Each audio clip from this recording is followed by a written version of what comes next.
You fathead.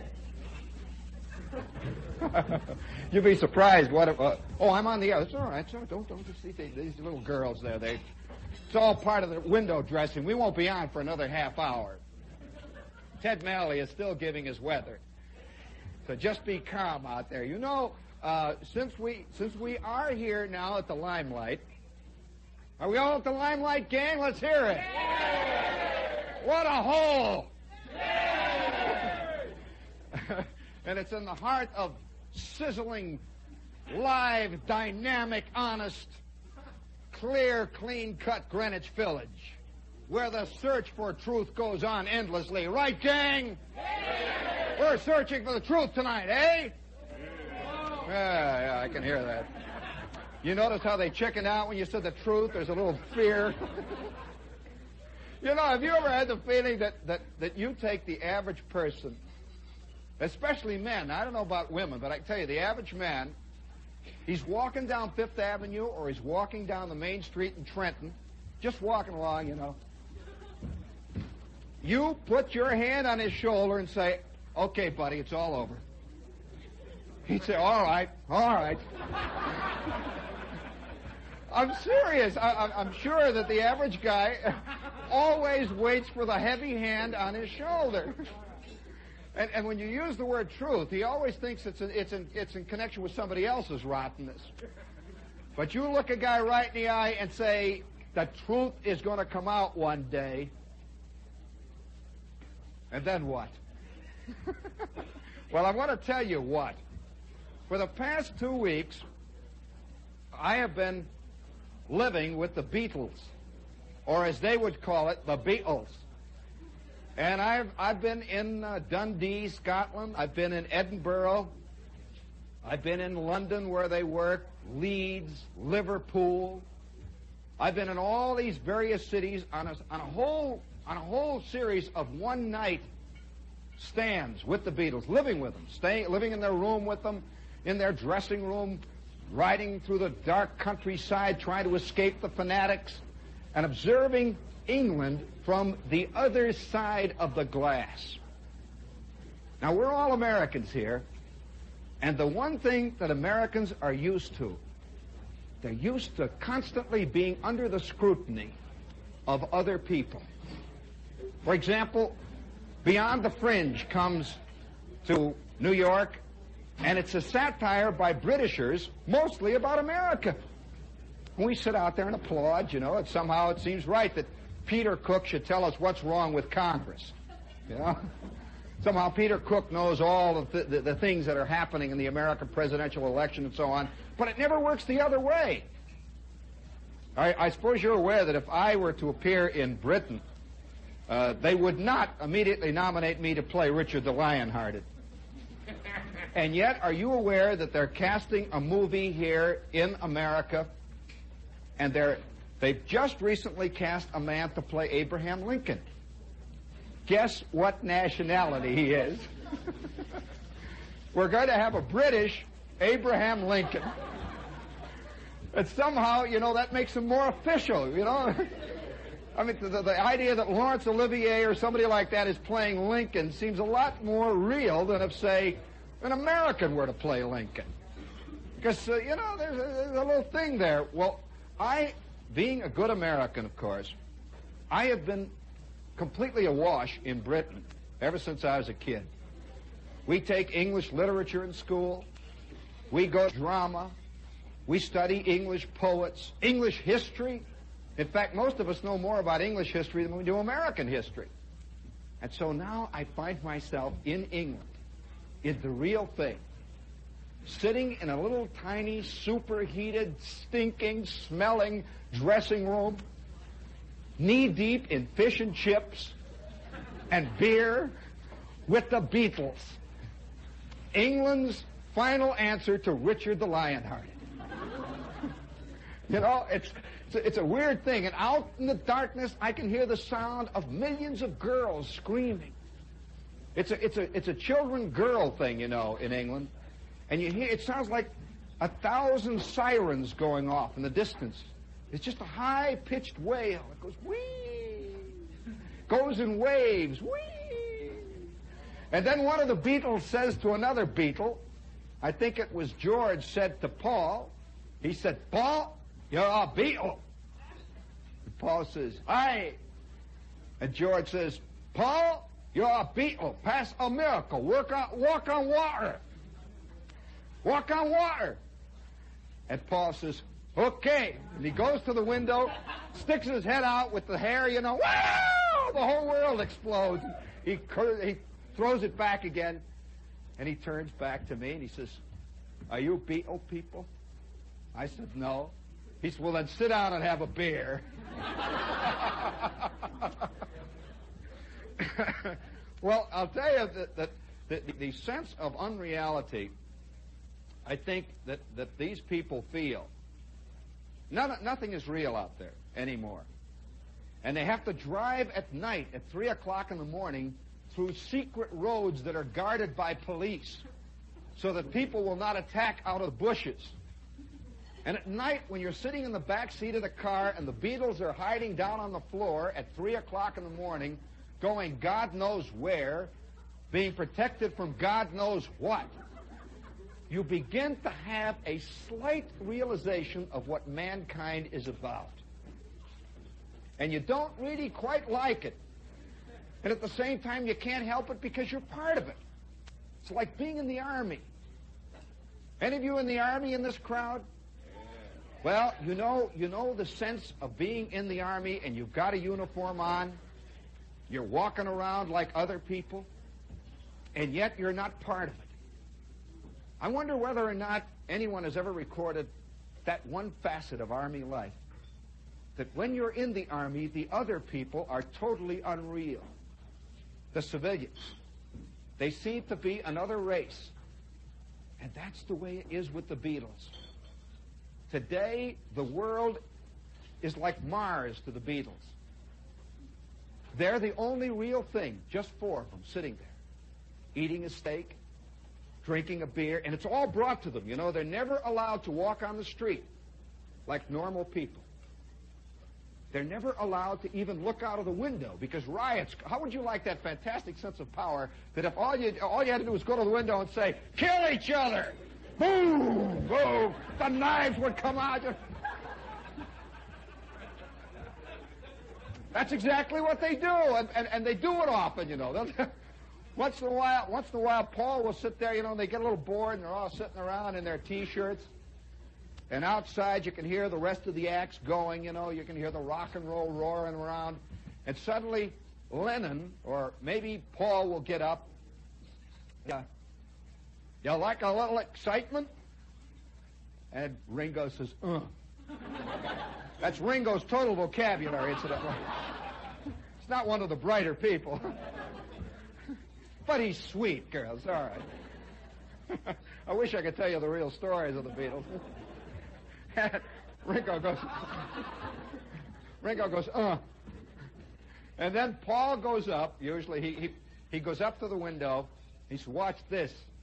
I'll try to do the Liverpudlian accent. He says, oh, watch this. He walks to the window, and he has maybe a potato chip. Anything that's just an ordinary little piece of nothing, a cigar butt, you know. He's got a paper cup. He said, watch this.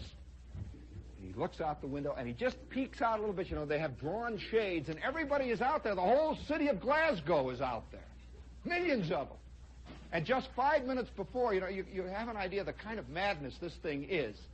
Because we're sitting in this tiny little dressing room, sweaty, hot, showbiz. These are rock and roll performers, you know, and they're very simple, very earthy, basic people. They're just like showbiz people everywhere. They don't read. You know, they just sit there, see? And there's a little knock on the door, just like this. Now, I want to show you a scene. Little knock on the door, and one of them looks up and says, who's there? And the door opens just a crack, and it's one of their managers. And he says, excuse me, Paul. The Lord Mayor of Glasgow is here. The Lord Mayor. Ringo turns to Paul, pops his ear. John goes, spits. And then somebody says, let him in. And the little Lord Mayor comes in. Remember, this is the Lord Mayor of the city of Glasgow. He comes in with his hat in his hand. He says, "Are you the Beatles?" And they say, "Aye, we're the Beatles. Who are you?" He says, "I'm the Lord Mayor of Glasgow." "Ah, politician, eh?" "Yes, yes." "We got to get back to work." He says, "Thank you for letting me in." And the door closes. Now, what kind of madness is this? I observed this. And then we're in Dundee. Now, Dundee is a Scottish town on the coast of Scotland, and it's hard and rough. It's a fisherman's town.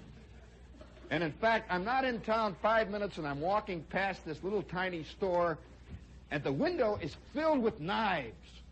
Millions of tough, rough-looking knives. And I'm curious, you know, it doesn't impress me as the J.D. sort of town, you know. It looked like 42nd Street. But these are real big, bone-handled knives, you know, real stickers, real toad stickers, you know. And so I go into this place. I figure I'm going to get myself a real souvenir this time, you know, something that I can use back home. See, I'm in radio, friends, you know.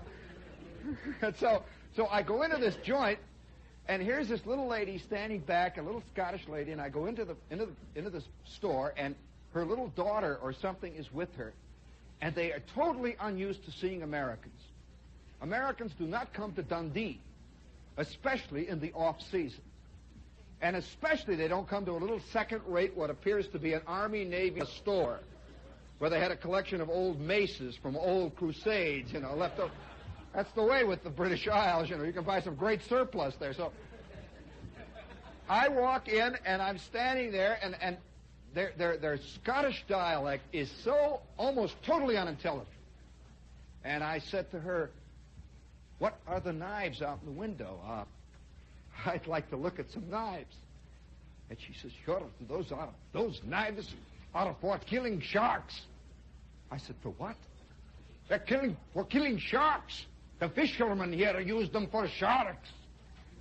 I said, "The fishermen use them for sharks?" I mean, this is not like Jones Beach, you know. And so I bought myself a knife, and I walked out with this fantastic knife, great big toad sticker. And it came with a leather sheath. So I'm very little embarrassed by this thing. What do you do with it? You walk down the street, and they didn't wrap it, you know. They don't hardly wrap anything in England. I've got a big knife.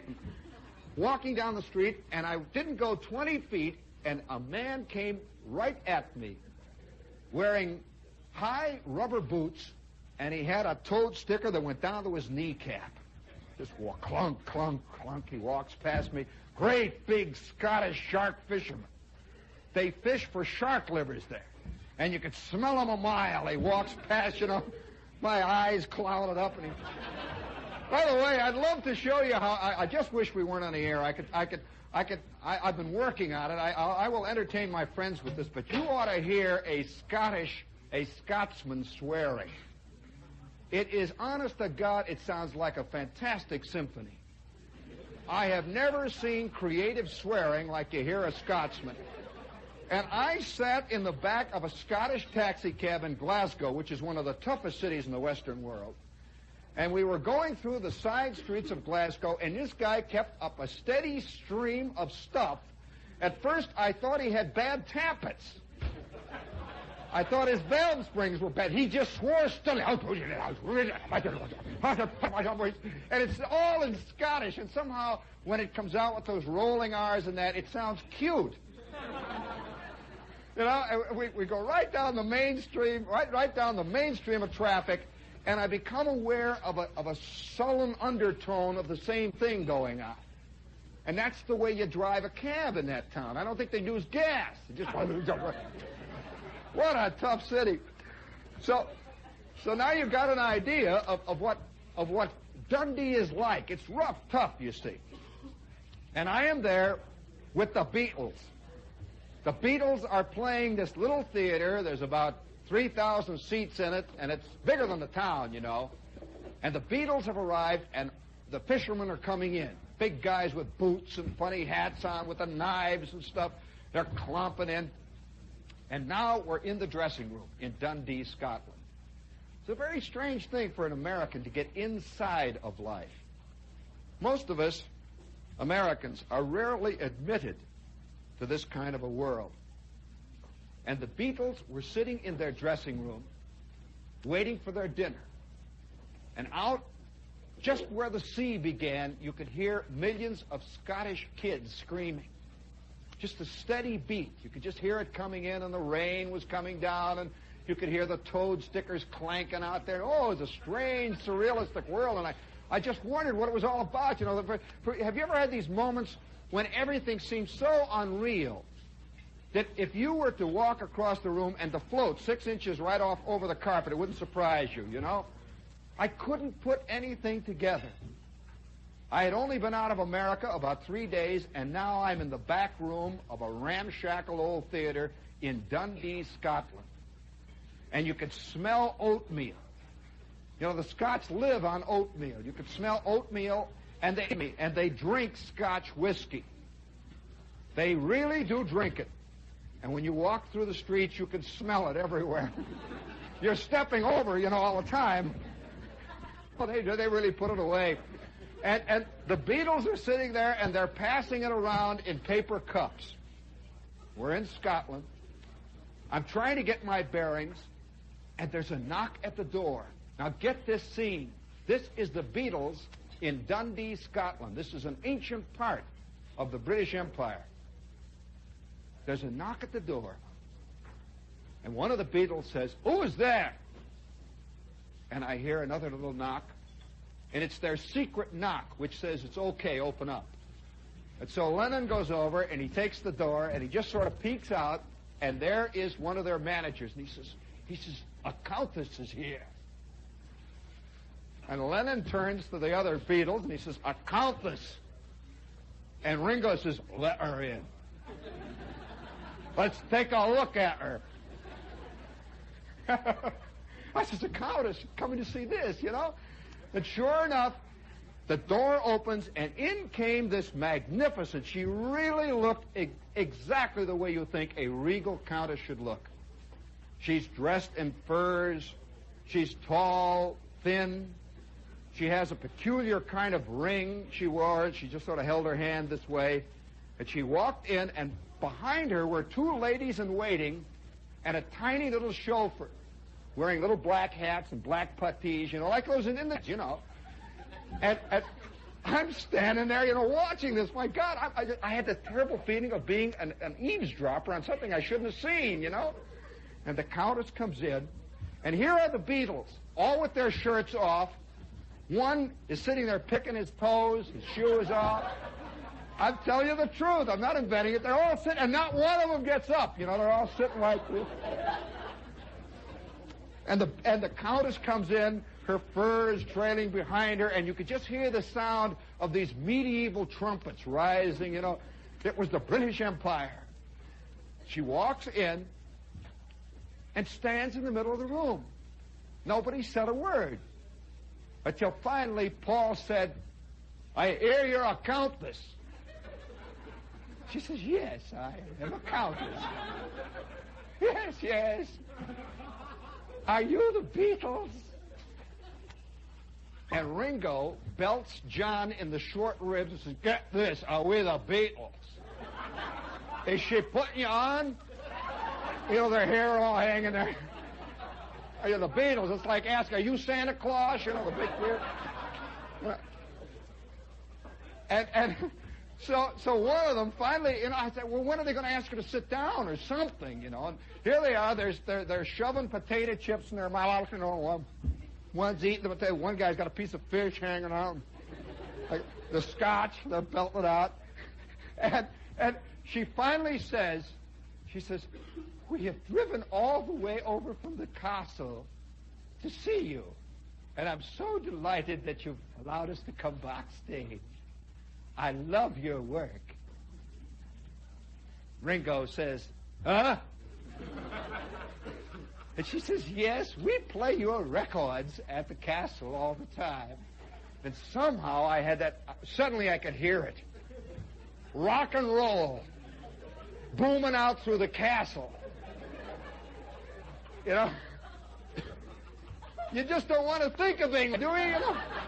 You don't want to see C. Aubrey Smith and Laurence Olivier digging Presley, walking around spitting and yelling. Well, finally, there was a long, pregnant pause, and Lennon, who is the most civilized of the Beatles, suddenly he comes to and he says, sit down, Countess, sit down. And she sits down. You ever seen a countess sit? She really did, and all the Beatles are looking at her. So she sits down, and her furs go down like this, and she's got a ring. She sits and looks, and she says, "Which Beatle are you?" And the Beatle in question says, "George, like in King."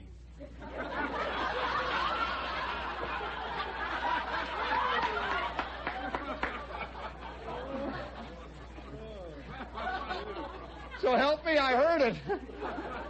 And she goes, yes. How funny. And then Lennon says to her, he says, "Are you a real countess?" She says, "Yes, I am." And then Paul says, "Where's the Count?" She says, "Well, he didn't come tonight." And we waited for a moment. It was one of those great moments of classical human behavior. It sort of hung there for a second. And then Lennon said to her, he says, "What kind of castle do you live in?" She says, "Well, it's a very big one. It's called Glamis Castle." Yes. Glamis Castle, in case you don't know, is the oldest of all the great castles in England. And she's talking to 4 Englishmen, remember that. And one of them says, "Glamis, where's that?" Even I knew, And she says, "Well, it's you turn left at the road down at the end, and you turn at Route 7, and you just continue on. You can't miss it, It's a big castle." And McCartney says, "How many rooms does it have?" And so help me, she turns to her lady-in-waiting and says, "Oh, Lady Barbara, that would be in your department. How many do we have?" And Lady Barbara sat for a second. She says, "I believe 238. And Paul says, "You've got plenty of room for your relatives, haven't you?"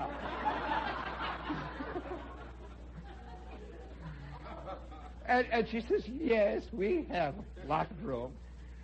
And Lennon then comes back with a question, by the way, that is a pure American question. When was it built? Only Americans ask this. And Lennon said, "How old is it?"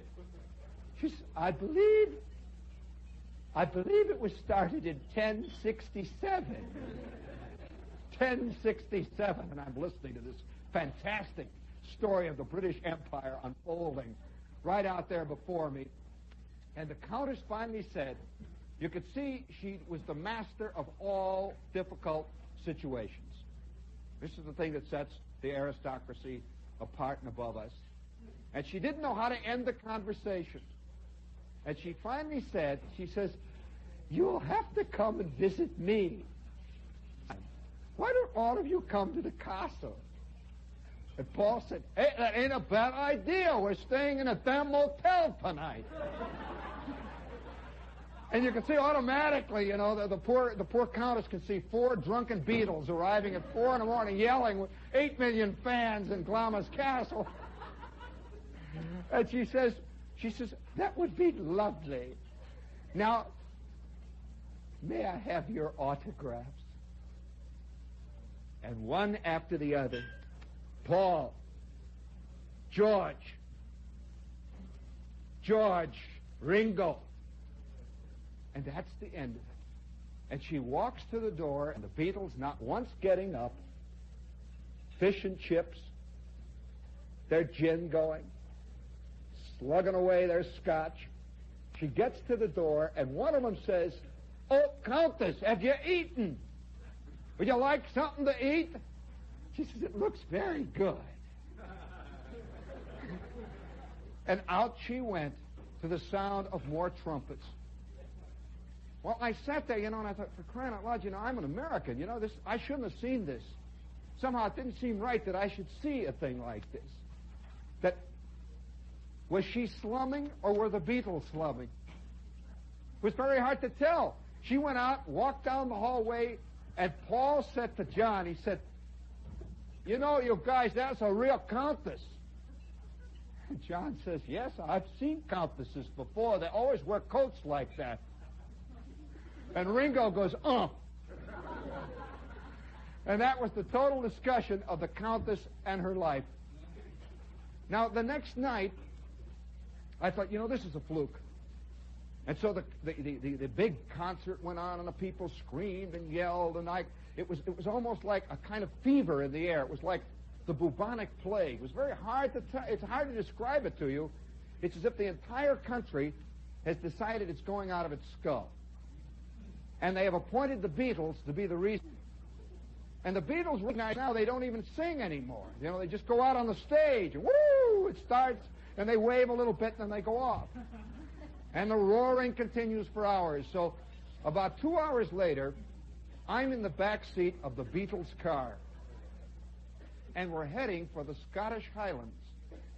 Have any of you ever been in the Highlands?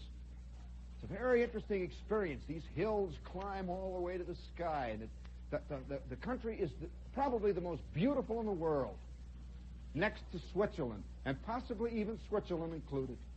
You can't believe it. And it's at 2, 3 o'clock in the morning, and we are screaming down a highway at 95 miles an hour in a gigantic Austin Princess, which is about the size of a let's say a super deluxe Rolls. They've got it floored. We're screaming through this little country road, taking corners on one wheel, just woo, and I'm sitting in the back with the Beatles. I said, what's the matter? What are you doing here, Shep? What is this? And they're all sitting back there changing clothes. You know that their clothes zip on. Are you aware that those little skinny suits they wear, that you can't put them on? And that their pants zip all the way up the back. They have a guy that zips them all up, and they walk out. They stand like this. That's why, have you noticed the Beatles don't move much when they're on stage? They don't make any Elvis movements or anything. They just sort of stand there, like little dolls, they wave. They got springs and everything. They're all zipped up, and the curtain goes down. It's wild. The curtain goes down. They all turn to the right, and a guy rushes out, and he goes, ooh, ooh, ooh, ooh. Then they walk. The Beatles. Oh, what an insane time. So I'm riding through this countryside with them. I can't believe it, I says, this is England. This is what we in America all have a vague sense of inferiority about. And at 2 o'clock in the morning, the road was lined with dour-looking people, just looking out from behind haystacks, waiting for the Beatles to go by. 2, 3 o'clock in the morning, and you could see them holding lanterns up, and we're sailing through the countryside, and every car that they saw, they would throw rocks at. This is a form of love in Scotland, by the way. And you'd see the rocks bouncing across the street, and the Beatles said, get down there, here we come, watch the one by the haystack, watch that nut. And you boom, boing, you hear the rocks. And I'm sitting there and says, oh, what would King Arthur have thought, How would he have handled it? Well, we went deeper and deeper into the countryside until we finally arrived at the lock where we were staying. The Beatles, in case you're interested, there are more security regulations governing the places where the Beatles stay than that which governs the president. Seriously. That people are sworn to secrecy all over the countryside, and wherever they stay, they always stay outside of town in the most likely place. The most likely place for anything but Beatles. Like they'll stay in a little place that's marked diner. They just stay there overnight. Or they'll be in a little place marked motel, and they'll stay there. Well, we were staying in a tiny inn next to an ancient Scottish loch, Loch Earn. which is one of the most ancient and most revered. And in fact, Bonnie Prince Charlie had fought a battle 20 feet away from where I was staying. That little plaque out there. Rob Roy had robbed somebody 20 feet outside the other way. Yes, I'm serious. And everywhere you saw this strange tartan quality of the world, because this is really Scotland. We arrived about 3 o'clock in the morning, and the innkeeper is there. You can see that this is the greatest moment of his entire life. He had been knighted. He had been designated. It was like a visitation. It was like a second coming or something happening there. And he stood by the door, sort of bent over, tugging at his forelock. Are the Beatles there? And I said, yes, they're going to be. He said, are you with them? And I said, yes, I'm one of the party. He says, may I shake your hand? Put her there. I'm one of the Beatle party, you know. Somehow that made me it made me part of this whole scene. And the Beatles slowly straggled up the hill in darkness, and one after the other, they came in through the door, and a couple of managers arrived out and back in their little cars. And we went into the bar. I want to give you a typical vignette in the Beatle world that you never hear about. The strange world of the... I can only say that this is the world of... I guess the word would be almost delirium. It's like the world has become delirious. It's surrealistic. Remember, it's 3 o'clock in the morning. We're next to a Scottish loch. An old loch with hills surrounding it. There's not a sound for miles. It's a sullen, quiet, angry countryside. And all of us go up to the bar. Little tiny bar in the inn. Paul, John Lennon, George, Ringo, the manager. And he brings out a bottle of sherry. This apparently was a bottle of sherry he'd saved since the last coronation. And he was saving it for the next one. He brings out the sherry, and he says, would you like a glass of sherry? John says, sherry? What's sherry? Who drinks sherry, man? He says, what will you have? I have anything you want. He's got scotch. He's got all the fine stuff there. Each one of us was poured a little drink. We started to sip the drink when, without warning, there was a sound outside in the darkness, a hum, like the hum of angry bees at 3 o'clock in the morning. And it was getting closer and closer. You could just hear it. It was coming like a big storm. And the Beatles are doing nothing. They're just sort of standing. And I said to the man behind the desk, I said, what is this, a storm? He said, I don't know what that sound is. Must be something on the road. And just when he got this out of his mouth, the door slams open, and there stands a Scottish constable. And he says, are the Beatles staying here? And the man behind the bar says, yes, sir. Yes, sir. He says, I have just called out all available men. There are 20,000 people coming this way. What are you going to do about it? What have you done to us? And the Beatles come, just drinking their scotch. And that night, we spent in total darkness with a ring of policemen in the hills. 500 policemen keeping the entire British Isles away. And you could hear the hum of them out there. You could hear them in the trees. You could hear them in the hills. And once in a while, you'd hear a little wave of, ah! Just, wow! And it would trail off. And it's now 3:30, 3:45, and a couple of the very famous local gentry had been allowed to come and see the Beatles at first hand. One of these strange little vignettes. A tall, thin girl, obviously the sweet Beatle fan type, you know. She comes over and she stands behind one of the Beatles. She's just been admitted to see them.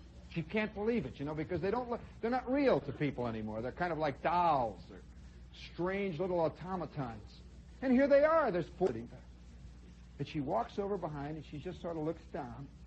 And by mistake, she brushed one of the Beatles' coat. And he whirled on her and he says, "Get your filthy hands off me." Oh, he wasn't being funny. And she sort of ducked back. He says, "Nobody touches me after midnight." She said, "Yes, yes." And then there was a kind of an embarrassed pause, and the Beatles kept eating. And finally she said, "May I have your autographs?" And one of the other Beatles looked up at her and says, "Will you clear out?" And she says, "Thank you, thank you, thank you." And out the door she went. And the Beatles sat in total control of their world. They would either admit people or they would deny them. They would either give them an audience or they would turn them down. And believe it or not, it got to the point with me, you know. I'll tell you, there's a funny thing in human beings where I began to feel special myself because they talked to me. Yes, this is the kind of nuttiness that must have created a Hitler. Must have felt good to a guy, you know, to walk in and have Mr. Hitler say, "Oh, hello, hey, there goes Hans. Hi, Hans." How many of you would like to be greeted by first name by, say, Lucky Luciano? No, it's a secret thing. We all have a secret desire to somehow be greeted on a first-name basis by somebody who is a real myth and a legend. And up to this point, you know, I had been a non-believer. And I saw this happening. Nobody got angry at the Beatles. Oh, no. When the Beatles would throw somebody out, like the Countess, just hurl her out in the street, it was all earned. And she felt pleased to have spoken with them for a moment. And so it got to the point where I would come in, and John would look up and say, "How are you doing, Gene?" I would glow. The Beatles recognized me, you know? And when one of them would say to me, "How would you like a drink, huh? Here, have a drink." And he'd hand me the drink, the great warmth would come out again. And I realized that I had been admitted to Olympus.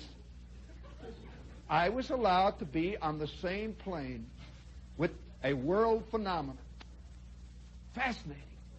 And I kept trying to say, don't worry. I kept trying to say to myself later, I'd get out of the room. You know, I was over there on a special assignment to do a piece for a major magazine on the Beatles. And I would get out of the room, you know, and they've talked to me. We've sat and had drinks and stuff, and I would get out into the privacy of a hotel aisle or a hotel hallway, and I'm walking along, and all of a sudden I says, "What are you doing? This is a rock and roll group. These are the Beatles. For God's sake, Shepherd, get a grip on yourself."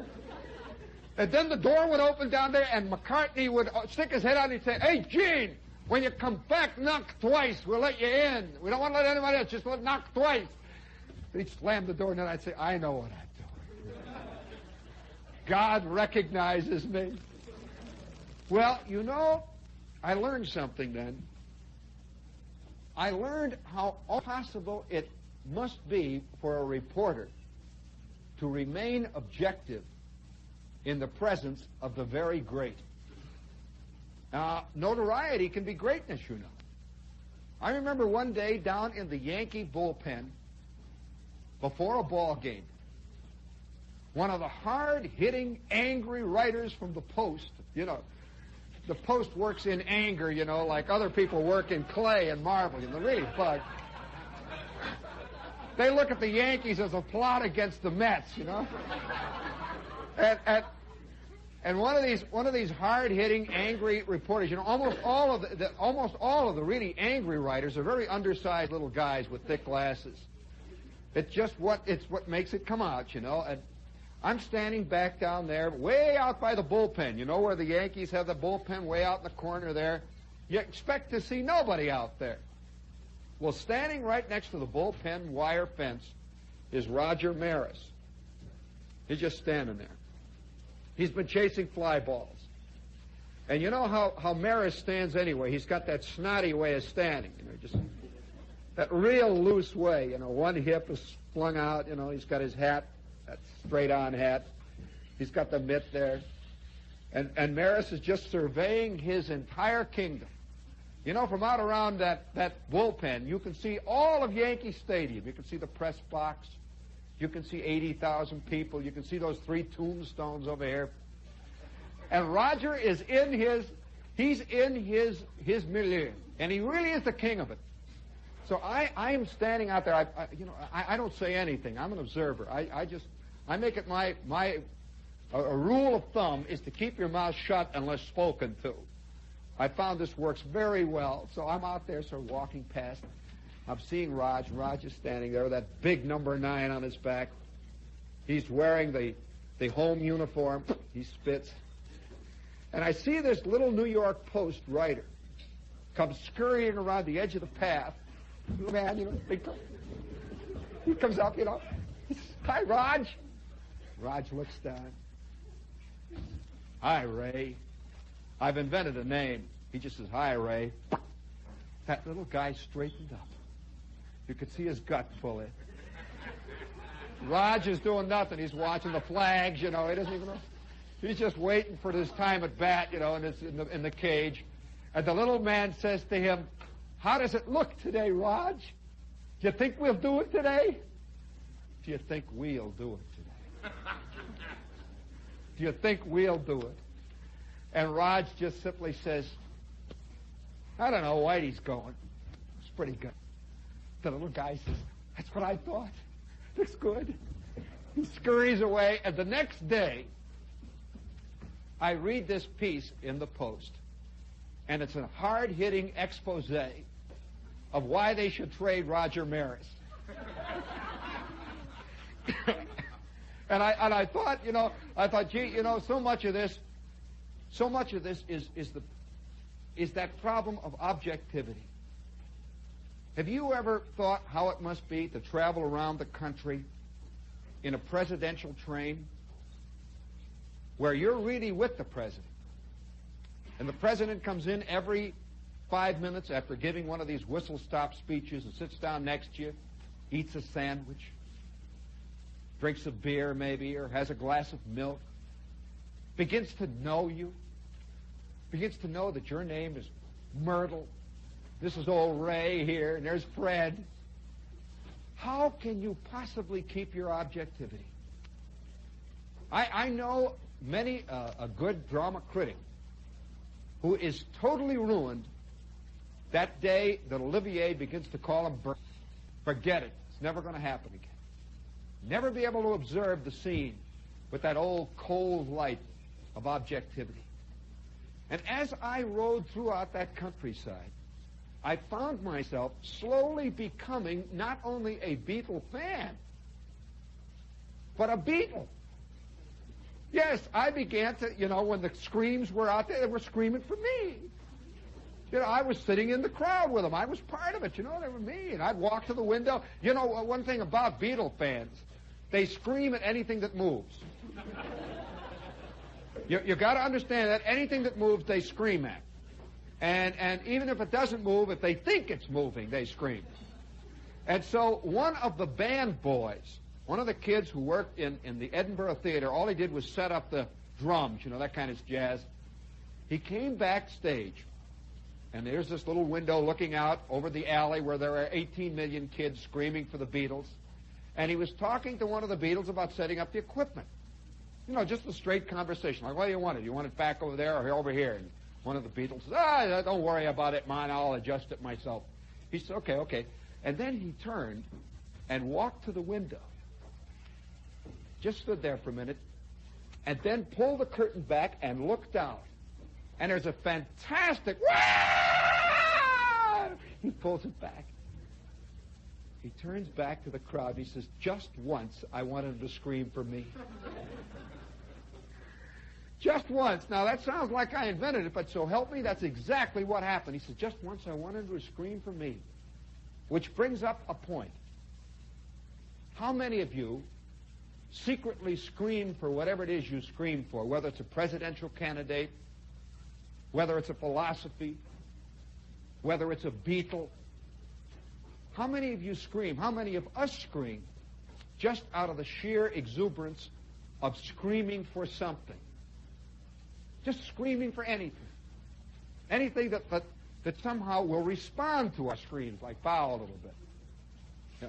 I have a feeling that one day, in some of our major countries, there will be mechanical devices which will be set up to receive and record the quality and the quantity of screams that we can hurl at.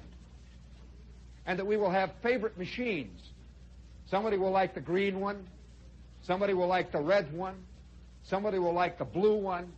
And every night they will put another one of these on stage for us to go scream at. Now, hear that?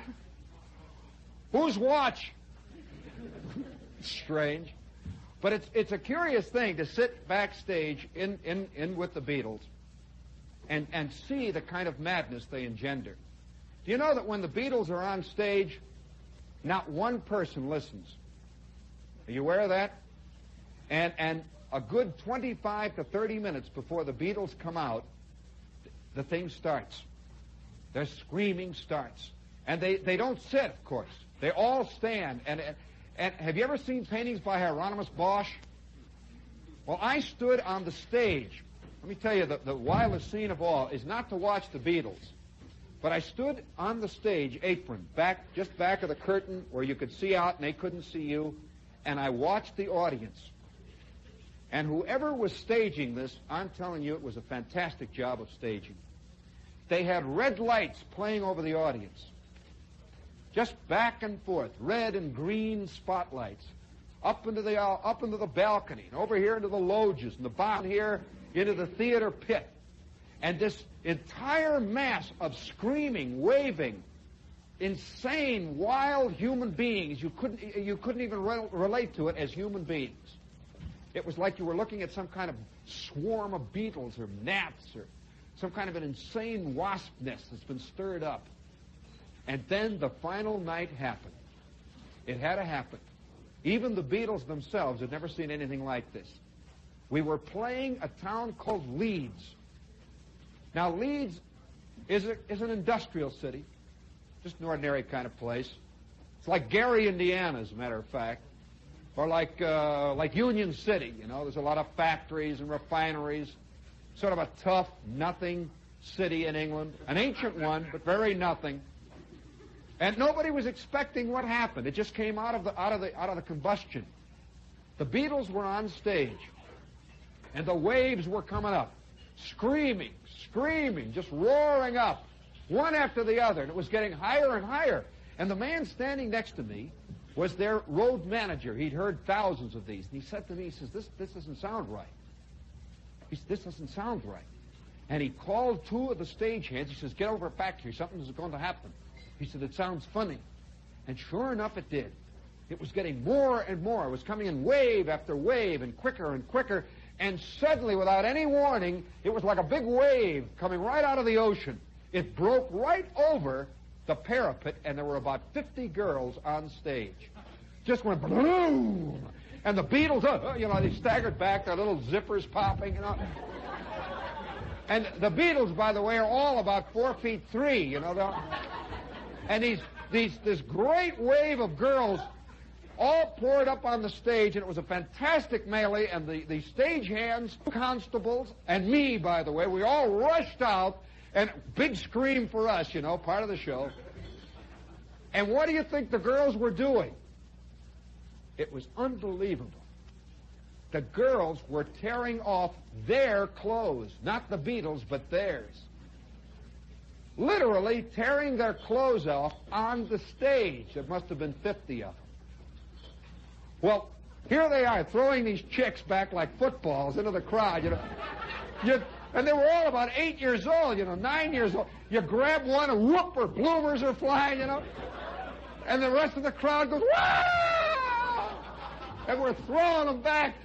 One of them had crawled under the stage. How she got under, nobody knows. Under the stage, and she came out of the wings like a shotgun shot. Just boom! She hit out there like a little bowling ball. She rolled 3 times and knocked Ringo's drums over. And as she rolled, you could see her peeling, just wildly peeling.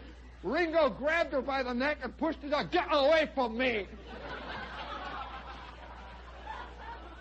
And she let go a fantastic... Ah! And Ringo says, pull the curtain down, man! And boom, down it came. And the Beatles were trapped with 7 naked 5-year-olds.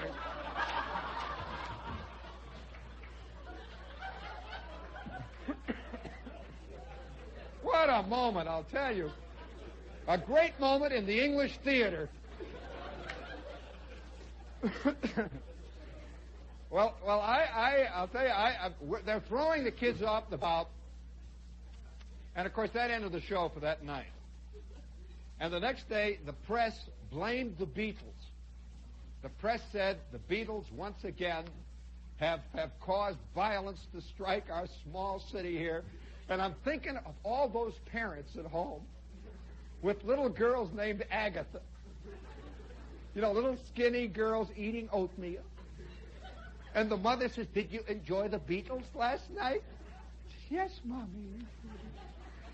And I can only see a picture of little Agatha flying through the air, trailing her pants behind.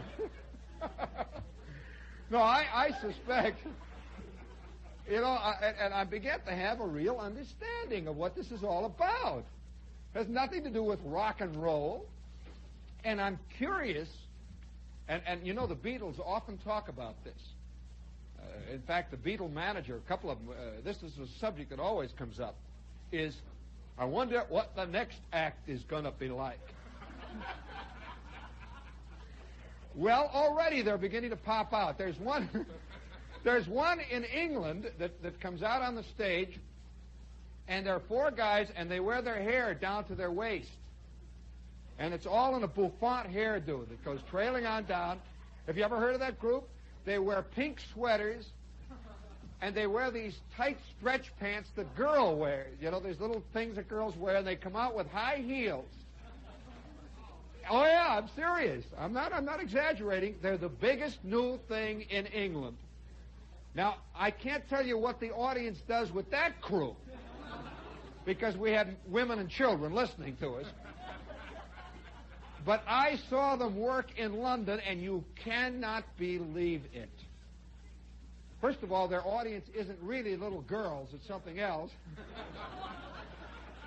Well, in a manner of speaking, they're not little girls. It's a very difficult thing, this culture business, you know.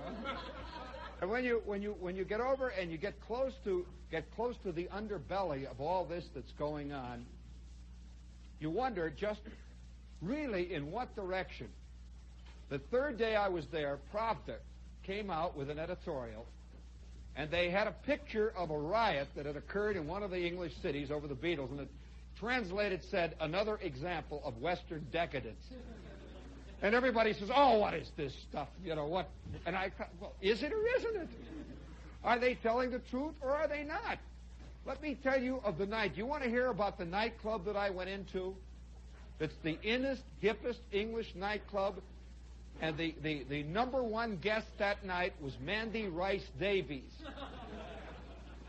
Oh, yeah, she was the number one exhibit that night. And I sat down next to this girl. It was a dark place, and the rock and roll is coming out. And it's wild. It's just a scene like twisting, writhing bodies.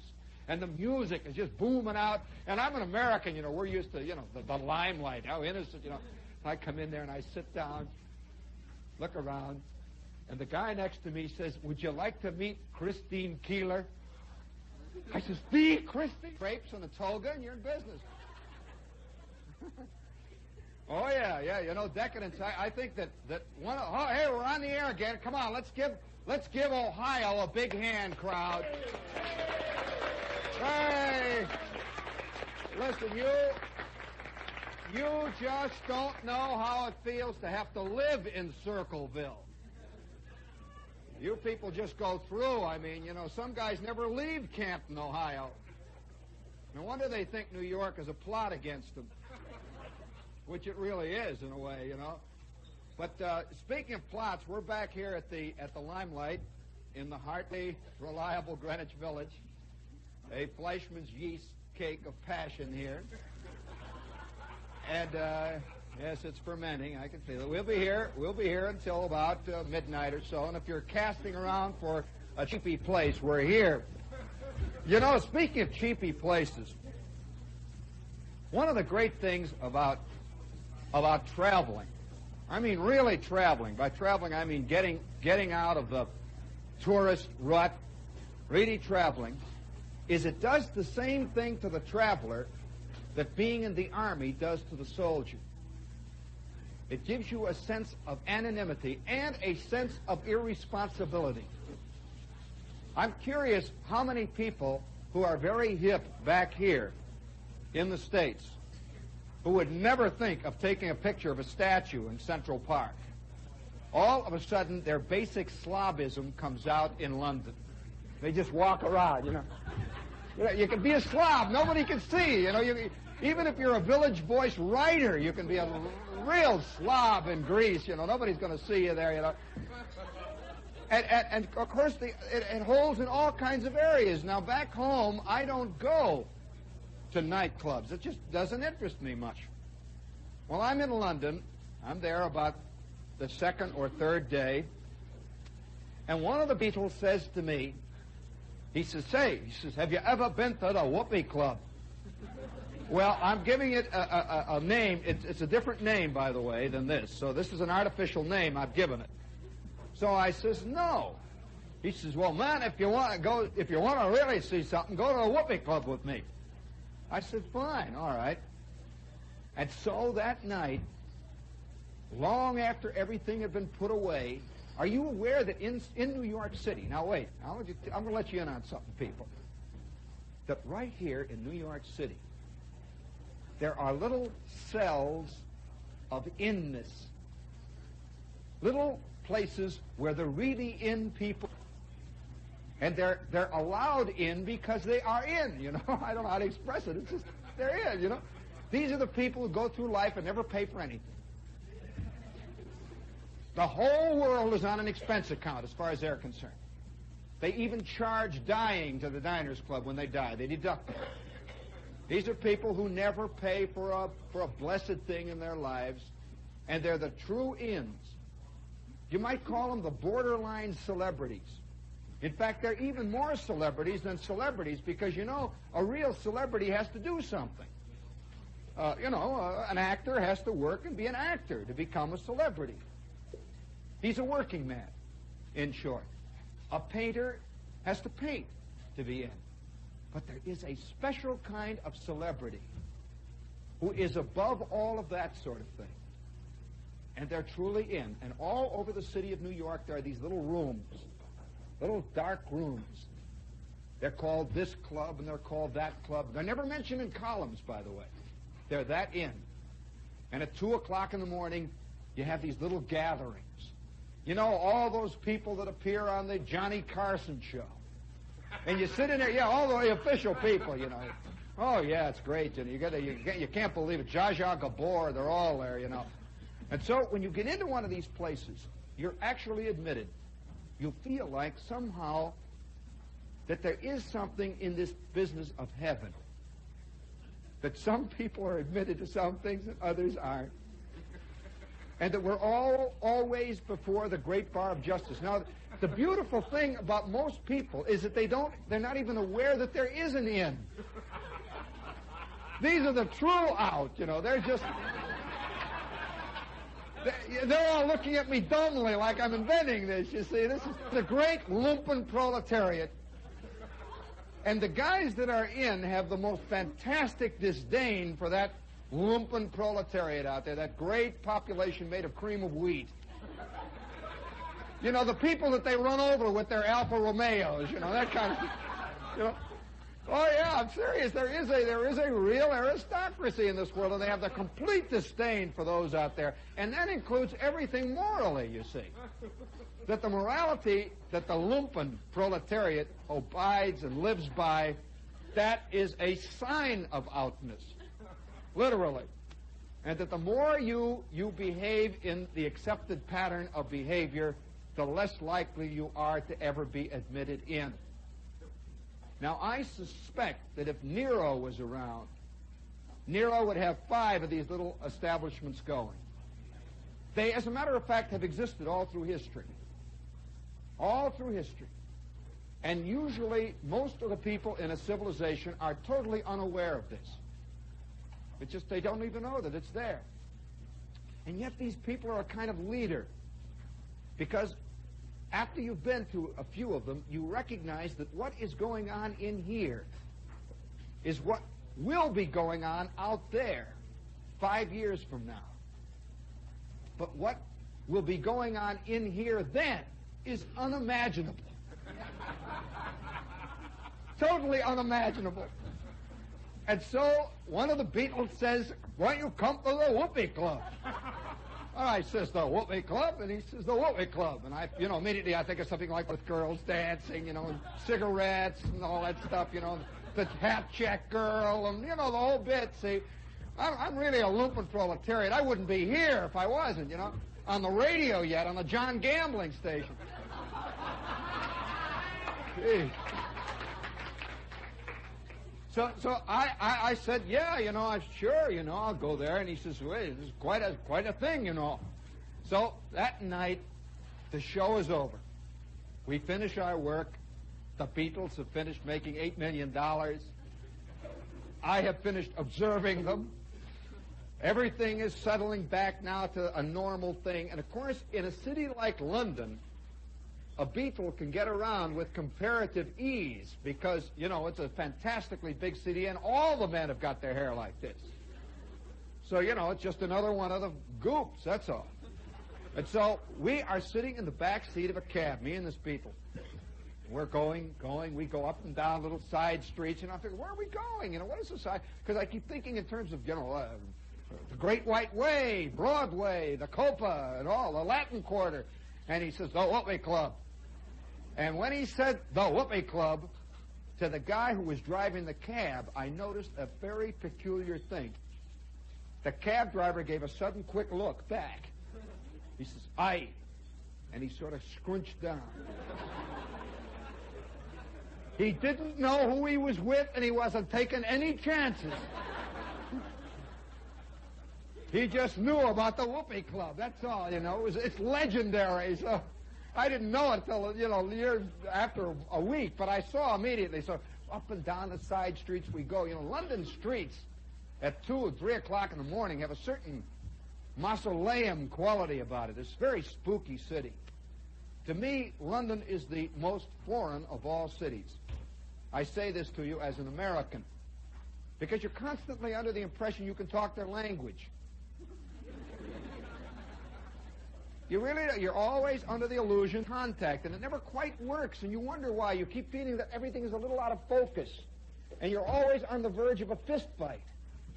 And either they're going to hit you sense there's a certain stretching of the muscles there, or else you feel like, well, what do you mean? You want to go out and grab him. You don't get that feeling in Holland, because in Holland they just go, you go, yeah. And then you pay, Everything's fine, no problem. It just works out great, and wherever you go like that. But in England, what I'm doing to this day now? It's funny, when you walk around England, and everything in the windows, there's prices on it. It always says 310 6D, or some little funny thing like that.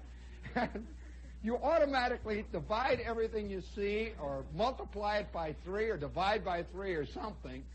And you look there and you say, oh, that's $7. That's not bad. $7 for a Rolls Royce. And and you walk in there, and it turns, you can't quite figure out. Now I'll walk around, and I'm looking in the Bond clothing store, and I'm translating it into pounds to figure out whether I'm getting taken or not. So you get this funny sense of the enigmatic in England. It's a very enigmatic country. You have the feeling that they're sweeping an awful lot of stuff under the carpets, but you can't find the carpet. You just have this sense like you'll meet some very important man, like he's the head of the God department. You meet him, see, and he's Sir Malcolm something, and you sit down with him, and you note that his collar is dirty. You know, this is a little, and not only dirty, it's very worn around the back. And you don't know what to say, you know, and whether he's a Slav. And he speaks in this beautiful Oxonian, fantastic language, and all the while he keeps spilling soup on his pants. Very peculiar, you know, you're always trying to put it in focus. And all the while he is saying, of course, you know, this is the one thing about the Americans, they're certainly such boors. You don't quite know what to say, you know. Where does boorishness stop and a bad set of false teeth begin? Well, you know, I'm walking through the streets, and finally we get to this corner, and he stops the car. And it looks like a closed block of office buildings. You know, it's like if somebody at 3 in the morning took you down to Wall Street. Everything's closed. There's nothing on the streets at all. Darkness. Boy, when those London streets go, when they turn them off, man, it's like somebody has turned off a switch somewhere, and everything is off. The sound is off. They've turned the sky off. The clouds have been turned off, and everything. There's a kind of a fog settling in, see. And you can hear things echoing. And my little Beatle friend, you know, his turtleneck all pulled up, he's walking ahead of me like this. You know, I'm sort of running behind him. So this is I figure as long as I'm sticking with the Beatle, it's all right. You know, at least we can hear, oh, I'm a Beatle, and the town will turn on, you know. So I'm running behind this guy, and we get to a doorway in the side of a building. He opens it up, and there's a light in it. I go in with him. And at the other end of the corridor is one of these automatic elevators going up into what appears to be BBD&O. I mean, seriously, it looks exactly like an office building. You know, the kind up here in Manhattan, you know, with all of 25 stainless steel elevators that says sign in and all that stuff. And here's an old man sitting there, and I walk in and say, what is the scene? He says, "You'll follow me." And the little man says, "All right, will you please sign in?" So the Beatle writes down Beatle. And so I don't know whether to write down my real name or the name I always use when I'm traveling, Charles Follinsby Apperson. Never know, you know. So I write C.L. Apperson. And he says, all right. We stand there, presses the button, you know, the one that says up. He presses, wait. Little red light goes on, the doors. And I am standing in a stainless steel elevator with a Beatle. Doors close, we stand. This is the damnedest night out I've ever had. You know, I'm waiting for the whoopee sounds. I'm waiting for the sounds of a cigarette girl or somebody grabbing my coat and wanting a buck or something, you know. We get up to the top of this building. We go about maybe 5 or 6 stories. Just goes zzz, and it goes unk. Opens like that. We step out into total, absolute Stygian darkness. Complete. I mean, it's like there isn't a light in 1,000 miles. And there's a man just sitting there on a 3-legged stool watching. Just looks at us. He is there, you see, to keep the outs out. Once in a while, one arrives, you know, with a bucket and wants to sweep up or something, you know, and they just throw him out. So he just looks at it, and he immediately sees it's a Beatle. And he goes, hey. And he says, Beatle. And he says, okay. So we go in through another doorway, and we're now in. Well, how can I describe it to you? Is there any Dante fan house here? I am serious. I am in a scene of unmitigated profligacy. It is passion unbridled in the darkness. And from loudspeakers all the way around the walls, you hear this just deafening sound of rock and roll. It's just going dunga dunga dunga dunga dunga. And I'm jumping, you know, like this, and this Beatle just walks ahead like that. And you hear in the crowd, I Beatle. He says, I. And back we go, all the way through this room, and the writhing bodies, twisting and screaming, the hoopla and the uproar. And one after the other, you could see people peeling off. And finally, the Beatles says, sit down here. And I sit. Well, I immediately recognized that this was not a meeting of little orphan Annie's secret circle. That my magic decoder pin was not going to decode this. There were a lot of messages that didn't have anything to do with me going on. And sitting directly in front of me is a chick. See? Well, you know, I'm Charlie Apperson. See, I figure I can make the scene pretty good here now. You know how Americans are. We're all in this, so I'm going to be part of it. And there's a chick sitting in front of me there. The darkness is getting darker. And they bring me a drink of some strange elixir. You know that the inn people don't drink stuff like you're drinking. I don't know what they made it out of, but I had 3 eyes instantly. They used some strange Mexican root, which is so esoteric and so evil that they haven't even yet made laws to keep it out. They don't want to... They don't even want the... There is such a thing. And they mix it with Coke.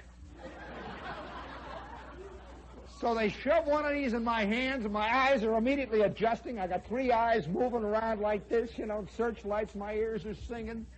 And I see this chick ahead of me, and I belt her between the shoulder blades. I say, "Hi, baby."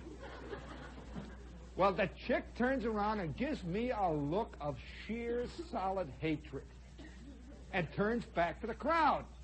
I said, "Well, take another slug of this strange drink.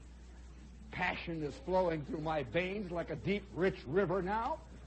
This compost heap of live emotions, me, is beginning to pulsate." I said, "Hey, baby!" And she turns to me and says, "Excuse me. My name is Chuck."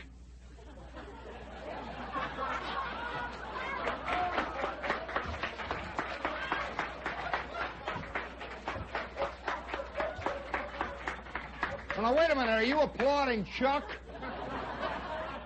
Or the fantastic boo-boo I made? So I said, "Oh, hi, Chuck."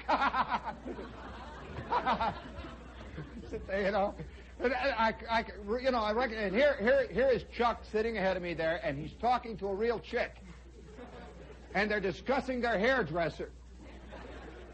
Well, I sat there for about 3 minutes trying to get my bearings. You know, have you ever had this feeling of being suddenly thrown into a dark swimming pool and you don't know which way you're going? It's like waking up at 3 in the morning. You don't know. You know that feeling of waking up at 3 in the morning in bed and you don't know which way you're turned? You can't figure out which way's the bathroom, you know, or anything.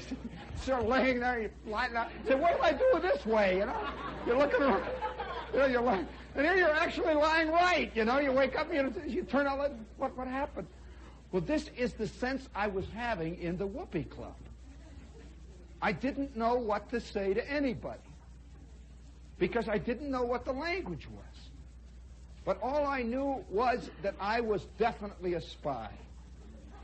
I was from the outside world, and they didn't quite know it yet because I had come in with a Beatle. Well, I sat for about 20 minutes trying to get my bearings, and all the seats were low. You know these seats that you see in Roman orgies? They're just low, long, flat things around the wall, not real seats. So if you want to sit on somebody or put your feet on somebody's ears or anything, it's just everybody's all lying around like this, you know, on each other and all tangled, a twisted mass. And somebody kept pulling my leg, trying to get me into it, you know. It's just all out there in front of me, just twisting and turning like so. And I stayed there for about 10 minutes on the edge of this thing, and they're tugging at my feet and hitting at me. And finally, the Beatle comes up for air. He surfaces briefly. And he says, "All right, Gene, why don't you get in and join the fun?" "What do you do?" "It's just come in. It's all right. The water's warm." Well, I plunged in. Now, I want to tell you what happened. I literally did. I plunged right into the darkness. I stepped out of the little circle. They had little tiny lights where you could see the seats. And I stepped into the arena. And from ceiling, they had ceiling speakers, oh, fantastic, about the size of those great big squares up there, over the entire assemblage. It was a pit, sort of hung down inside. And over the assemblage were these loudspeakers not more than 1.5 feet over your head, turned up 1,000 dBs above S9, rock and roll. Physically, you want to just pounding you, boom, boom, boom. It's going, you hear the sound of Beatles screaming, and I get down in the middle of this mess, and they're twisting in the darkness. I can just see this wild thing, so I go off into it, I start twisting. I move it back. They're not dancing, remember that. They're not, I shouldn't use the term twist because you think in terms of dancing. It was just a strange gyration that everybody was doing in the darkness. They'd bump into each other, and they'd move off. Once in a while, you'd step on somebody, they'd squish, and they'd move off. You could hear squeals of laughter, out of the dark. Whee! Whoopee! And I had a feeling this was only the prelude. I had a sense that this was the opening movement of this party, whatever it is. And we went round and round, and then suddenly they turned off the PA. Just boom, like that. This is a signal for everybody to go back and have more gentian root. Or sassafras tea, or whatever that stuff was, which they sold for 5 pounds a clip. And so I go staggering back, and I sit down there, and immediately out of the darkness, they're handing these things out again. I've got another one, you see, and the first one is now turning my feet to stone. You know that funny feeling of you're beginning to fall asleep from the foot up, and it's working its way up to my knees now, you see. And the top of my head, I can hear little things going ding, ding, ding, ding, little bells ringing. Well, I take one sip of this, and I know I had better get out there on that dark street quick. Because one more sip, and Shepherd ain't coming home. I knew that I would not be on the air anymore, and pulled into that maw of human debauchery, never to return. In fact, they tell me that there are many American celebrities that you know people. Have you often said to yourself, "I wonder what happened to Charlie Brown"? He's out there in the darkness somewhere.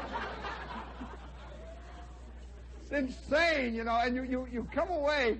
Speaking of insanity and passion pits, what station is this, friends? Come on, let's hear it. Yes, the John what station? Hey, let's give the Westport School announcements a big hand. Right, George.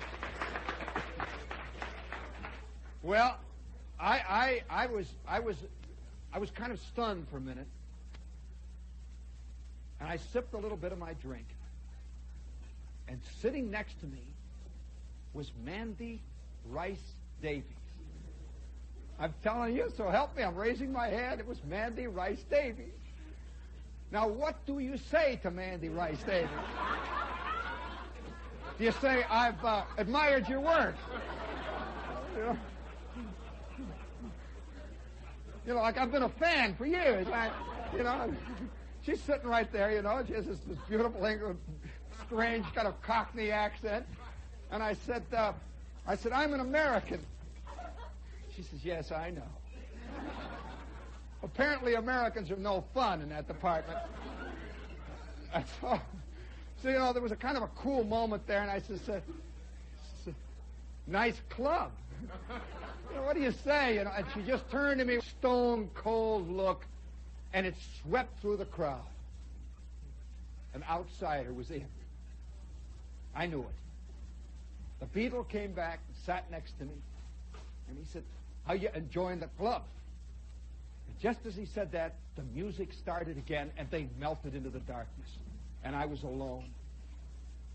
I watched for about 2 minutes this moiling mass in the darkness, the screams and the yelling, the great roar of rock and roll, the giggles. And you could hear the sound of grapes being stepped on. Somewhere a violin was being played. Nero was on the scene. You expected to see any minute guys with cloven hoofs running through. Little horns, with fur pants on. Well, this went on for about 5 minutes, and I knew I had to go because it was going to be a stain on my soul I could never erase. And I walked to the door, And standing in the doorway was the guy. You know, you don't pay when you go in, you pay when you go out. Apparently there's a lot of people who are holdovers in there. This is... If you want to come, you can stay 2 weeks, you know, if you want to.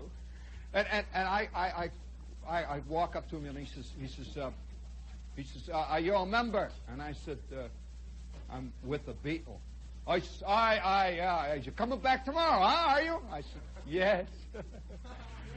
And I go into that little stainless steel elevator all by myself. The doors close. Silence. You know that hermetically sealed feeling you get in these automatic elevators? And as I went down, every foot I went down, it became less real. It stopped. It went zoop. And there I am in the lobby. There's a little old man sitting there with he says, sign out, please. So I go over and I write 416. My shaky hand, and it's all swirling around me. My eyes are still bulging, and my feet are still that numb feeling they're asleep. I get back out on the street, and there's a single girl. I'm going to tell you a wild scene. This is exactly what happened. There's a tall, thin, beautiful girl standing under the streetlight. Now, you really see people in England at 4 in the morning. They really stand out, and she's standing under the streetlight. I came back out. Boy, the air. It's silent. Back of me is an office building that looks as innocent as Young and Rubicam does tonight. It does, you know. It's just a solid office building with the stainless steel front. And the girl comes, and I thought, don't tell me this now on top of everything else, you know. She comes up and she says, excuse me, please. Were you in the Whoopee Club? I thought, am I going to get busted? I mean, is this fuzz or what? You know, that instant feeling, fuzz. And I said, yes. She said, would you please take me in? I said, take you into the Whoopee Club? She says, yes, I've heard about it. I've heard that it's so much fun. And I said, well, I'm not a member. I was just taken in as a guest. She says, oh, you're so lucky. You're so lucky. I said, yeah, I guess so. You know, and I begin to feel like a real debauched, rotten person. I'd been to hell and back, you know. I walk out, I hail a cab, and I get in the back of the cab, and we went about 5 blocks, and the guy turns to me, and he says, were you at the Whoopee Club? I says, yeah. Yeah. What are you going to make of it? He says, I had Mandy Rice Davies in my cab. I said, you're a lucky man. He says, yeah. And we rode through the quiet, still darkness of London, past Buckingham Palace, past those great ancient eating clubs, and finally back to my little pad. And I wondered about what side of England this is. What part of it is? Who is in the darkness out there? You know, right now, at this very moment, right here in America, right here, I'd say within about 3 miles of where we are, I would say that there are maybe anywhere from 2 to 5 cells just like that going on. Would you like to go, gang? Crazy. Would you like an invitation? No. Well, you know they don't. You notice her husband doesn't say anything.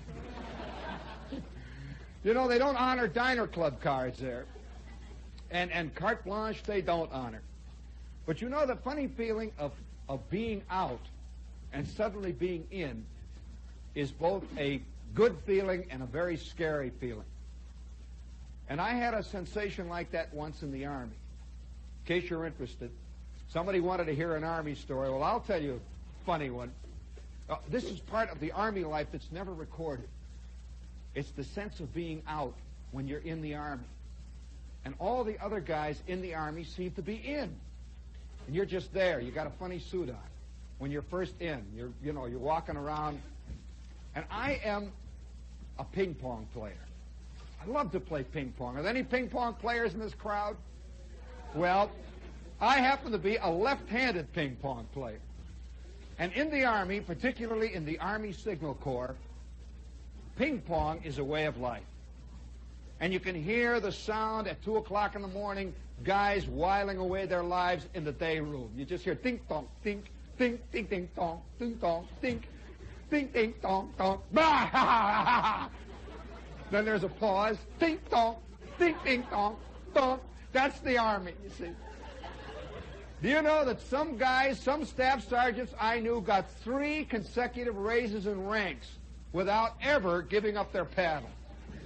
They just played all day long. They'd come in, they'd say, you're a staff now, and they'd put another badge, ding, dong, ding. That's cadre, you see, and cadre gets very good at playing all the games that the guys who aren't cadre never get a chance to get near. Well, I had one brief moment when I was cadre. Now, how many of you guys know, all you guys been in the Army, you know what cadre means. That's permanent party. For those of you who are not in the Army, have you ever had the feeling in your life that there are people who are there permanently?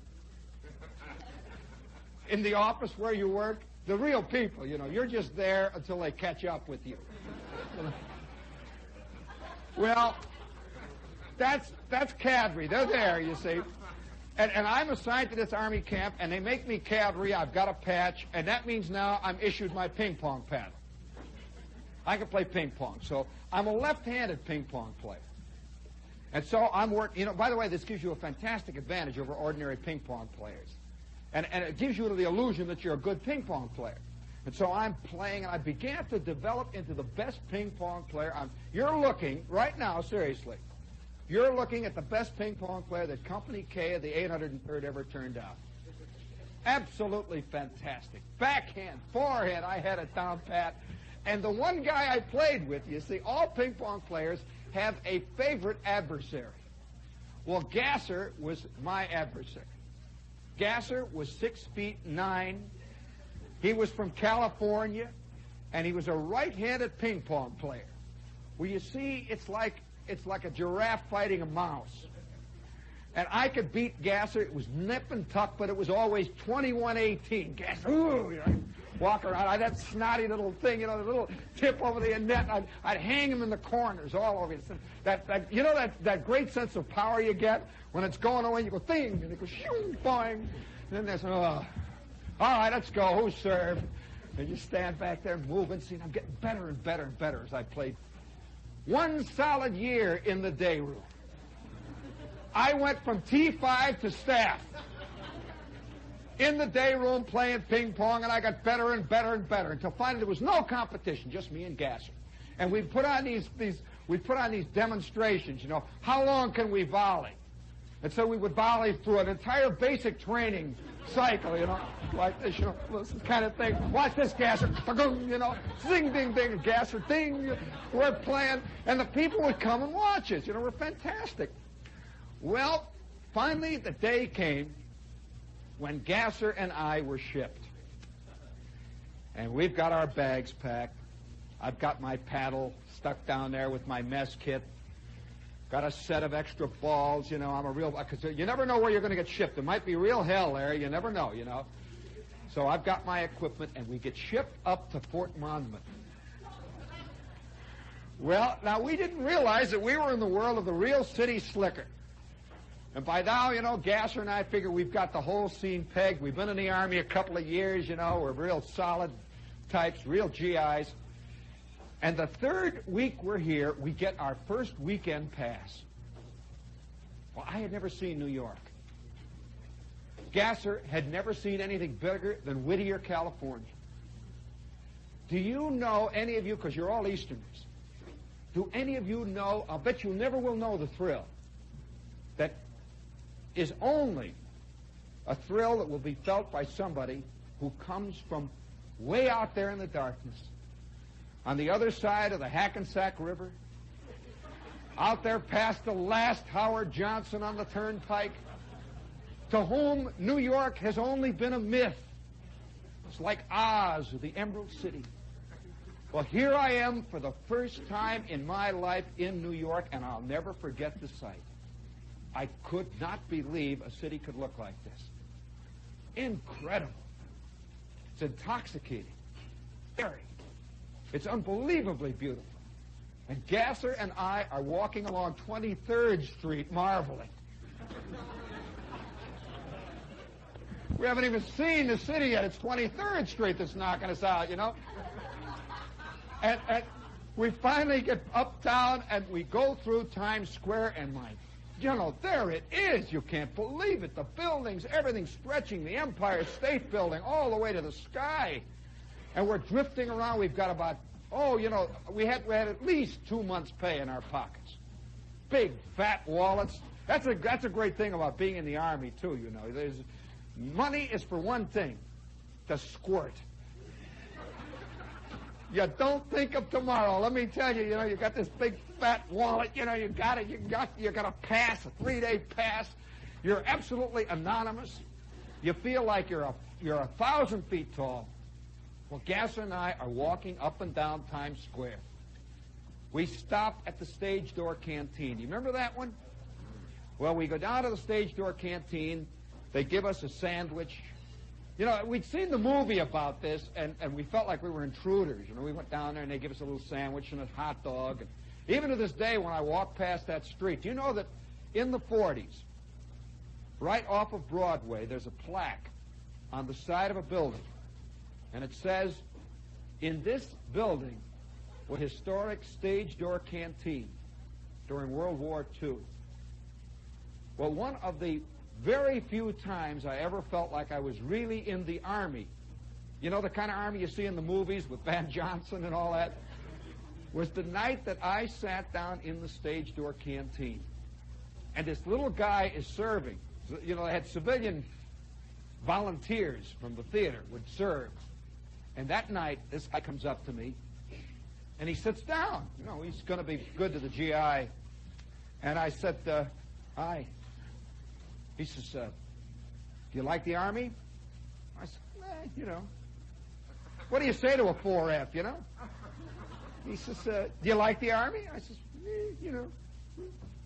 I've been in the Army long enough now, you don't even say you don't like it or you like it, it's just your life. Do you like your life, friends?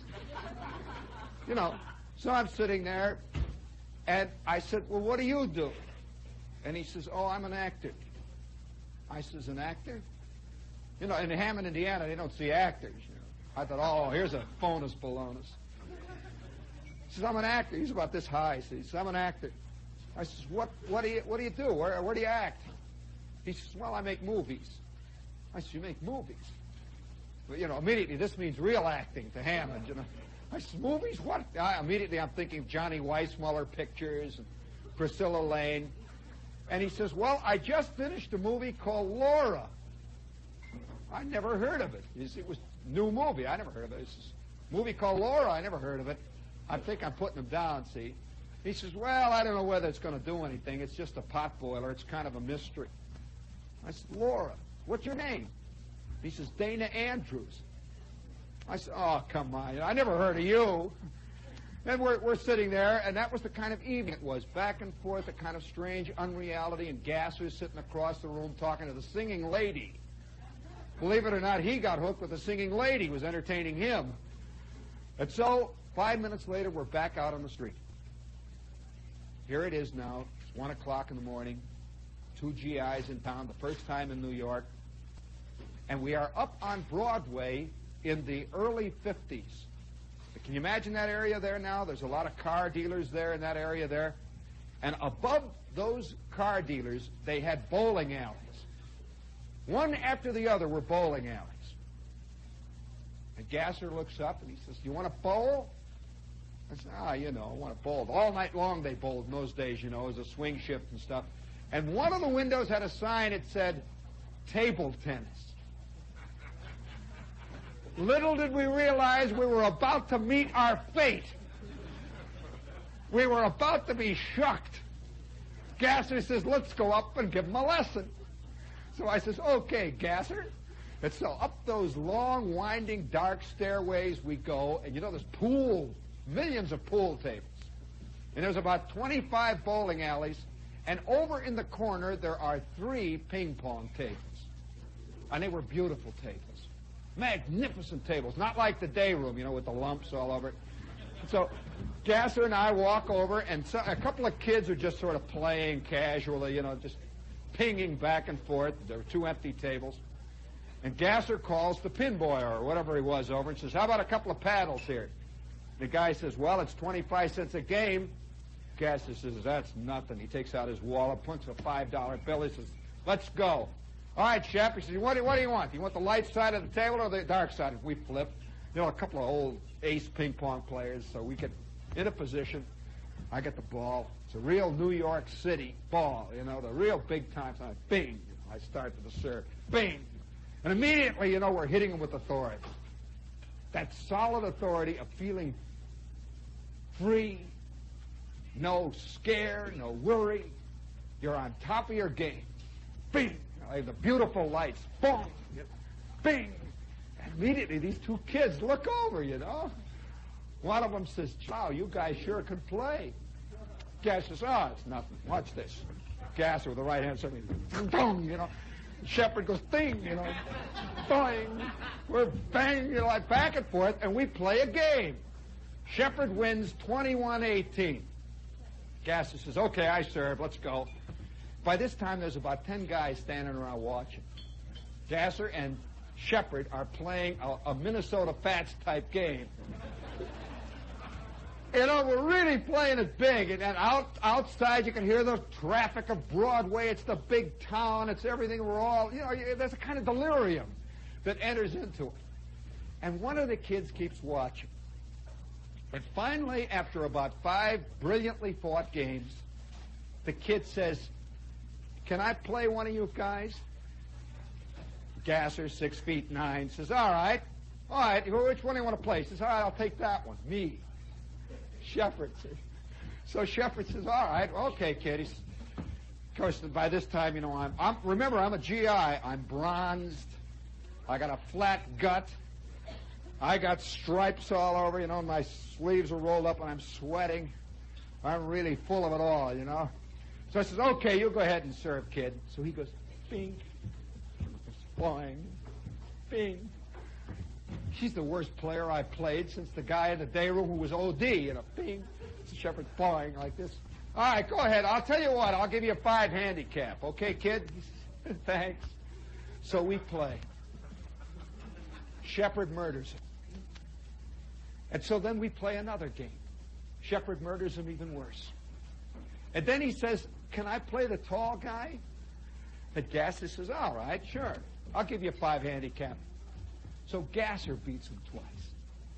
And then the other kid says, can I play? He is even skinnier and littler. Gasser says, all right, I'll take you on, kid. And Gasser beats him. By this time, I could see guys drifting away from the bowling alley. They're getting closer, closer, closer. And then that little snot says, how about putting the buck on the game? Oh, this is silly, you know. All right, so we put the buck out there. Gasser wins the kid's buck. So then he says, let me play the other guy. So I win a buck from him.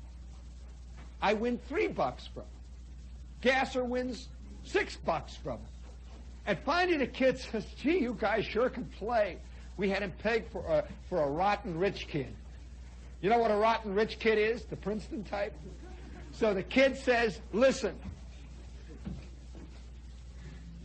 He's gasping. He says, listen.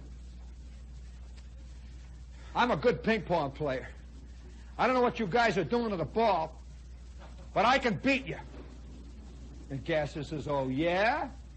The kid says, yeah. You want to bet everything in your pocket against everything in my pocket? Gasser says, yeah. And the other kid says, oh, yeah. Wise guys, you're doing something to the ball. I'll bet everything in my pocket that he can beat you. So I says, oh, yeah? Gasser and I got it all out there, you know, and we're laying it out. Everything, my pass, the whole bit, you know. I says, all right, wise guy, which one do you want to take? The kid says, you. All right. Okay, Gasser.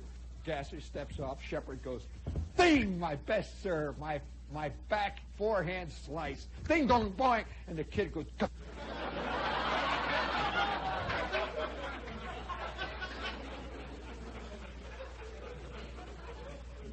Let me tell you, there was a silence in that bowling alley you could have cut with a knife.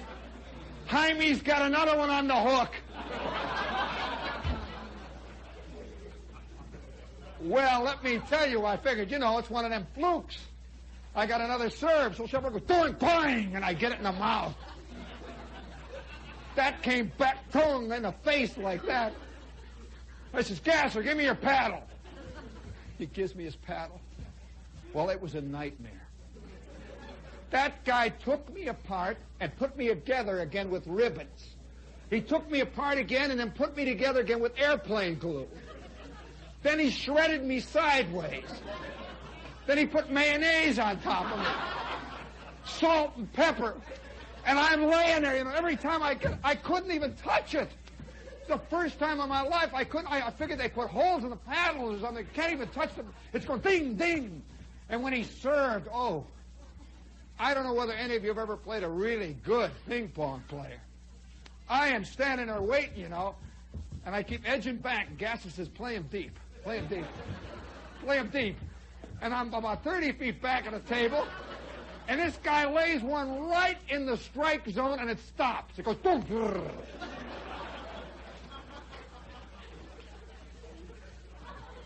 He says, love 10. All right, hit him. So you want me to hit one? Boom, and a paddle goes off. I got nothing but the handle in my hand. Well, it was like that all the way through. I scored 1 point. The game finally ended 21-1. These two kids grabbed the money and disappeared into the crowd. And there we stood. Gasser and I shorn, our bones shining through. You want to say something like, well, fellas, it's the service. We're in the Army, And about 6 guys with short cigars go back to their pool game, No more interest in us. Our wallets are flat. And the two of us go back down those stairways and out into Broadway. We're walking towards the Y. Thank God we had paid for a room at the Y, 40 cents. We're walking all the way to 23rd Street in the Y, and we're walking through Times Square. Not a word is said until we get down to about 34th Street. And Gasser says, this is sure a big town. It sure is, Gasser. We now approach 23rd Street, and Gasser finally says it. He says, listen, if you don't say anything about it back in the company, I won't either. I say, shake, Gasser. And we both shook hands at the corner of 7th Avenue and 23rd Street. Never to mention it in the company. And 2 days later, we're back in the Company K day room out at Monmouth, killing all the corporals. Bigger than we'd ever been before, because we had learned humility. We had learned that there is more to it than meets the eye. And I want to say one little postscript to the scene. I was out of the Army. It was about, it must have been 8 or 9 years later, when I got a long-distance call. Now, I rarely get long-distance calls from California. And there's a long-distance call, and I pick it up, and the operator says, is this Mr. Shepard? And I said, yes. She says, this Corporal Shepard? Corporal Shepard? Are they calling me back or what, It's that sick feeling, you get your gut, this is a CO! What are you doing in Hammond, I said, yes. And then I hear this voice. Hey, Shep, it's Gasser. I say, Gasser, for crying out loud, what are you doing? He says, nothing, what are you doing? I said, nothing, what are you doing? He says, nothing, what are you doing? It's two old buddies meeting, see. And then there was a brief pause in the cycle, and he says, do you remember that ping pong game in New York? I say, yeah, Gasser. He said, you haven't said anything about it to anybody, have you? I said, no, why? He says, I'm California champ. I said, Gasser, I know where there's a guy on Broadway that can take you apart. He says, don't mention it. Well, I want to tell you, it was not more than about, 5 years ago that I saw Gasser's picture in Sports Illustrated. And I keep remembering down there, I walk around this town, and I go past those buildings on Broadway where the bowling alley is still swinging. And I get this feeling, it comes just occasionally. I wonder if Jaime is still up there. Dressed in his cardigan, his chinos, standing there waiting for a GI to come in with a great backhand. And so I suppose each one of us in our life have little buildings with plaques on them. Here I learned, keep your mouth shut. Here I learned, can you imagine your life spread out before you in all the buildings and the places where you learn real lessons? Here I learned, never give your right name. Here I learned that there's always somebody with a better backhand than you've got. I have a feeling that in life, there are millions of people who are not sung, who never achieve fame, who have fantastic talent above those who have. Somewhere there's a guy working in a garage that can hit a ball longer, further, and more consistently than Mickey Mantle.